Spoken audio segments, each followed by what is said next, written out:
Hello guys, welcome back to my channel maths by Aman. आज मैं फिर से ले आया एक बहुत ही धमाकेदार फ्रैक्शन की वीडियो। आज हम फ्रैक्शन में सीखेंगे कि कन्वर्ट फ्रैक्शन टू डेसिमल, मतलब फ्रैक्शन को डेसिमल में कैसे चेंज करते हैं। तो जो इस वीडियो में नए हो वो वीडियो को जल्दी से जाकर सब्सक्राइब कर लें और आइए बिना किसी देरी के हम वीडियो को शुरू करते हैं। तो आज हम बात करने वाले हैं कन्वर्ट फ्रैक्शन टू डेसिमल, मतलब फ्रैक्शन को डेसिमल में कैसे बदलेंगे। फ्रैक्शन का मतलब होता है भिन्न, भिन्न को हम जो है दशमलव में कैसे बदलेंगे। यहाँ पे आपके सामने 5 क्वेश्चन डिफरेंट टाइप के दिख रहे हैं। इनको हम जो है अभी सॉल्व करेंगे और इनको चेंज करेंगे फ्रैक्शन से डेसिमल में। और बहुत ही इजी मेथड का हम यूज करेंगे जिसमें से आपको पूरी तरह से समझ में आ जाए। तो आइए बिना किसी देरी की वीडियो को शुरू करते हैं। सबसे पहले हमारे सामने एक एग्जाम्पल है 3/5 यानी कि 3/5। 3/5 को हमको जो है फ्रैक्शन से डेसिमल में चेंज करना है। तो सबसे पहले हम क्या करेंगे, हम जानते हैं कि इस पार्ट को हम डिनोमिनेटर और इस पार्ट को हम न्यूमरेटर कहते हैं। मतलब जो फ्रैक्शन होता है, तो फ्रैक्शन में ऊपर वाले पार्ट को हम न्यूमरेटर और नीचे वाले पार्ट को हम डिनोमिनेटर कहते हैं। तो हमको डिवाइड मेथड का रूल लगाना होगा। डिवाइड मेथड से हम जो न्यूमरेटर और डिनोमिनेटर को समझते हुए फ्रैक्शन को डेसिमल में चेंज करेंगे। सबसे पहले हम जो 3/5 को यहाँ पे एक डिवाइड का साइन बनाकर उसको सबसे पहले सॉल्व कर लेते हैं। तो जो डिनोमिनेटर पार्ट होता है जहां जो कि हमारा 5 है, तो 5 को हमको यहाँ पे बाहर रखना होगा और जो न्यूमरेटर पार्ट है 3 को हमको इसको अंदर रखना होगा। अब हमको इसको डिवाइड करना होगा। तो हम देख रहे हैं कि जो बाहर वाला पार्ट है, जो डिविजर है, वो डिविजर जो है अंदर वाले पार्ट से बड़ा है। तो डिवाइड कैसे जा सकता है, नहीं जा सकता। इसलिए हम क्या करेंगे, सबसे पहले हम यहाँ पे डेसिमल का यूज करेंगे। डेसिमल लगाते ही जो है यहाँ पर एक 0 ऐड हो जाएगा। अब हम इसका बड़ी आसानी से जो है डिवाइड कर सकते हैं। तो 5 का टेबल पढ़ो, 5 का हम टेबल पढ़ेंगे कि 30 से ज्यादा ना जाए। तो 5 का टेबल 6 बार में 30 आ जाएगा और ये पूरी तरह से डिवाइड हो गया। तो और डेसिमल के पहले हम इसे 0 लगा सकते हैं। तो इसका जो है इस फ्रैक्शन का डेसिमल आ गया 0.6। इसी प्रकार से हम जो दूसरे एग्जांपल को भी करेंगे। तो सबसे पहले हम एक डिवाइड का यहाँ पर साइन बना लेते हैं। ये डिवाइड का एक साइन, और जो डिनोमिनेटर पार्ट यानी कि 3 है, 3 को हमने यहाँ पे बाहर रख लिया और जो न्यूमरेटर पार्ट है यानी कि 1 को इसको हम यहाँ पे अंदर लिख लेंगे। अब यहाँ भी देख रहे हैं कि अंदर वाला पार्ट बड़ा है, छोटा है, अंदर वाला पार्ट छोटा है और बाहर वाला पार्ट बड़ा है। तो अंदर वाले को बड़े करने के बाद ही हम इसे डिवाइड कर सकते हैं। तो डेसिमल लगाया, डेसिमल लगा के यहाँ पे 0 बढ़ा दिया। अब हम इसका डिवाइड कर सकते हैं। तो 3 का टेबल 3 बार पढ़ेंगे तो यहाँ 9 आ जाएगा। 10 में 9 को माइनस किए तो 1। अब इसी डेसिमल के इसी पॉइंट की वजह से हम एक 0 यहाँ पे और बढ़ा सकते हैं। अब फिर से हम 3 का टेबल पढ़ेंगे तो 3 बार 9 आएगा। फिर से माइनस करेंगे तो 1 और इस डेसिमल से फिर एक 0 बढ़ा सकते हैं। 3 जा 9। हम चाहे जितनी बार भी करें, कितनी भी बार हम करें, यहाँ पे डेसिमल के बाद 3 ही आ रहा है। तो डेसिमल के 3 नंबर तक 1 2 3 नंबर तक डिवाइड करना चाहिए। अगर डिवाइड पूरा नहीं जा रहा तो हमको डेसिमल के 3 नंबर तक डिवाइड को छोड़ देना चाहिए। तो इसका आंसर आ गया 0.333।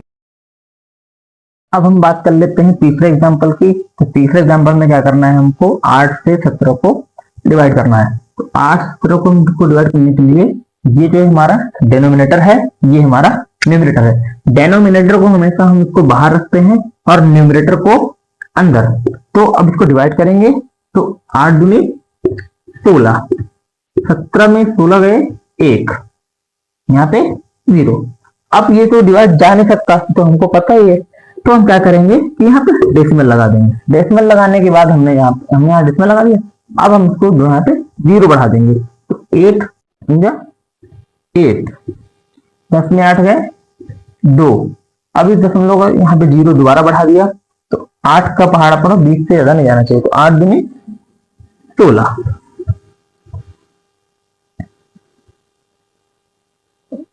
10 में 6 गए 4 और 1 में 0। अब देखा दशमलव का फिर से एक बार 0 बढ़ा दिया। 8 का पहाड़ा पढ़ेंगे 40,000 नहीं, तो 8 पंचे 40। यहाँ पे हम देख रहे हैं पूरा पूरा पॉइंट के 3 नंबर तक अगर डिवाइड जाएगा तो करेंगे, नहीं जाएगा तो बस पॉइंट डेसिमल के बाद 3 नंबर तक हम करके छोड़ देंगे। तो ये हमारा तीसरा एग्जाम्पल हो गया। तीसरा एग्जाम्पल हमारा कंप्लीट हो गया जिसका आंसर 2.125 आ गया। अब हम चौथे एग्जाम्पल की बात कर लेते हैं। चौथे एग्जाम्पल में 19/2 है, जिसमें से ये हमारा न्यूमरेटर और ये हमारा डिनोमिनेटर है। तो 200 में हम 19 का भाग देंगे।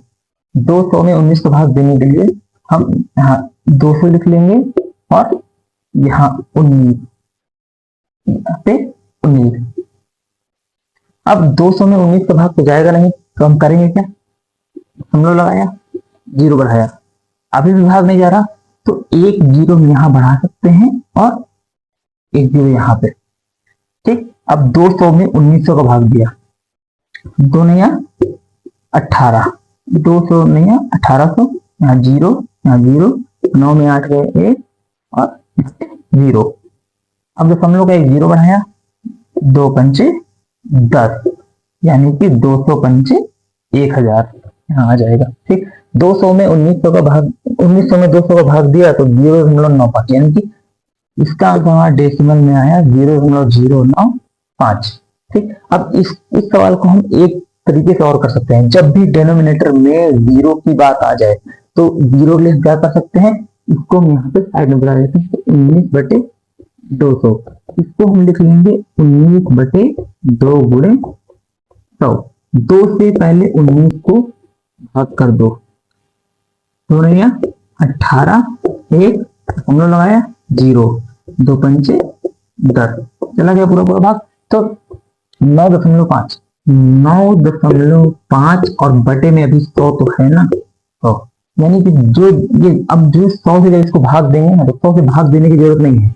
इसका जो डेसिमल है कितने जीरो है, 2 जीरो है, तो इसका जो दशमलव है वो इसके पहले 2 अंक पहले ले आओ, यानी कि ये 5 और 1 अंक तो 9 ही हो गया, यानी कि यहाँ पे आ गया, लेकिन 1 अंक अभी कम पड़ रहा है, तो उसके बदले हम जीरो लगा के यहाँ पे लगा देंगे। तो इस तरीके से भी हम इसको कर सकते हैं, जिसमें 0.095 इसका उत्तर आ गया। अब पांचवें एग्जाम्पल की बात कर लेते हैं। तो इसमें हम क्या करेंगे, सेम वही इसी मेथड से, 4 को बाहर 5 को अंदर, 4 एकम 4, 1 दशमलव लगाया 0, 4 दूनी 8, 10 में 8 गए 2, हम लोग का जीरो बढ़ा दिया, 4 पंचे 20, पूरा पूरा भाग चला गया। तो इन सभी सवालों को हम इस तरीके से बड़ी आसानी से कर सकते हैं। तो अब मैं आपको कुछ सवाल जो है आपको होमवर्क के लिए दे दे रहा हूं, जिसका आंसर आप करके मुझको कमेंट में बता दीजिएगा। अगर आपको कोई डाउट हो तो आप मुझसे कमेंट में उत्तर पूछ भी सकते हैं किसी भी प्रश्न का। तो आपको मैं घर के लिए पहला प्रश्न हो गया आपका 9/8, दूसरा प्रश्न आपका 10/13।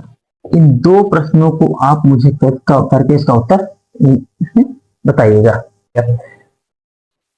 हम जानते हैं कि ये सभी क्वेश्चन डिफरेंट डिफरेंट टाइप के हैं, तो हम जो है इसको बड़ी इजीली ही कर सकते हैं। लेकिन इस वाले क्वेश्चन को, इस टाइप के क्वेश्चन को हम ना आपको एक मेथड से और सिखा देते हैं। जैसे मान लीजिए आपके सामने ये 19/200 लिखा हुआ है, तो उसको हम जो है ब्रेक डाउन करके 19/2 मल्टीप्लाई 100 इसको लिख सकते हैं। 200 को हम जो है 2 का डिवाइड 19 से करते हैं, ओनली 2 का, 2 9 जा 18, 1 पॉइंट लगाया 0, 2 5 जा 10। तो यहाँ पे हम देख रहे हैं कि हमने जब इसका डिवाइड किया तो 9.5/100 आ गया। अब जो नीचे 1 है, तो 1 से अगर हम इसका डिवाइड करेंगे तो यही आ जाएगा। लेकिन जो 2 जीरो लगा होता है, इसका रूल है कि डेसिमल को हम इधर क्यों ले जाएंगे। तो इधर 1 नंबर है, 5 और 9, तो एक जीरो की वजह से डेसिमल एक नंबर के आगे आ गया, लेकिन एक जीरो फिर बच रहा है, तो एक जीरो के लिए हम यहाँ पे एक जीरो बढ़ा देंगे। अब हम यहाँ डेसिमल लगा देंगे। आप आंसर मैच करा सकते हैं, इसका आंसर और यहाँ पे इसका आंसर, दोनों का आंसर मैच कर रहा है। तो आज की वीडियो में हमने आपको सिखाया कि कन्वर्ट फ्रैक्शन टू डेसिमल। और आइए हम बात कर लेते हैं कि हमने इसमें सीखा क्या। हमने फ्रैक्शन से डेसिमल करना सीखा, क्योंकि हमने जो है 5 अलग अलग टाइप के क्वेश्चन को यहाँ पर आपके सामने सॉल्व किया है। अब बड़ी आसानी से आपको समझ में, उम्मीद करता हूँ कि आपको बड़ी आसानी से समझ में आ गया होगा। करते हैं आज की वीडियो को यहीं पे खत्म करते हैं। मिलते हैं हम नेक्स्ट वीडियो में। जो भी वीडियो में नए हो वीडियो को लाइक शेयर और सब्सक्राइब जरूर कर दीजिएगा, और जाते जाते बेल आइकन को जरूर प्रेस कर दीजिएगा। धन्यवाद।